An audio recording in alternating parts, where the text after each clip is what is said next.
Kaveri delta மாவட்டங்களில் முன்னெப்போதும் இல்லாத அளவிற்கு நெல் உற்பத்தி குறைந்திருக்கிறது. இது தொடர்பாக தமிழ்நாடு நுகர்பொருள் வாணிபக் கழகத்திடமிருந்து பிரத்யேகமாக புதிய தலைமுறைக்கு கிடைத்த தகவல்களை பார்க்கலாம்.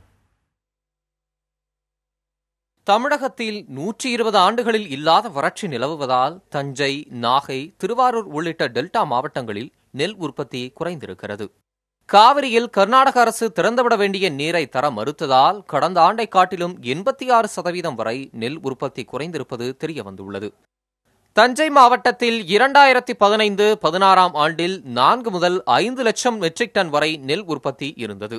அதே நேரத்தில் இவ்வாண்டை பொறுத்தவரை 72,756 மெட்ரிக் டன் மட்டுமே நெல் உற்பத்தியாகியுள்ளது.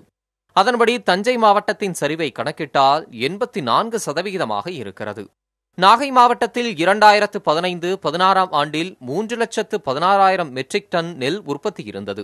ஆனால் 2016-17 ஆண்டிலோ 16,235 மெட்ரிக் டன் மட்டுமே நெல் உற்பத்தியாகியுள்ளது. ஓராண்டில் நாகை மாவட்டத்தில் நெல் உற்பத்தியானது 95% சரிந்திருக்கிறது. திருவாரூர் மாவட்டத்தில் 2015-2016 ஆண்டில் 5 லட்சம் மெட்ரிக் டன் நெல் உற்பத்தியான நிலையில் இவ்வாண்டை பொறுத்தவரை 1,11,000 மெட்ரிக் டன் மட்டுமே நெல் உற்பத்தியாகியிருக்கிறது.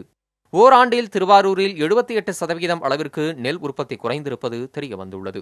தமிழக அளவில் கடந்த அரை சந்தை ஆண்டில் 8,83,000 மெட்ரிக் டன் நெல் கொள்முதலும், இந்த அரை சந்தை ஆண்டில் 1,37,000 மெட்ரிக் டன் நெல் மட்டுமே கொள்முதல் செய்யப்பட்டுள்ளது.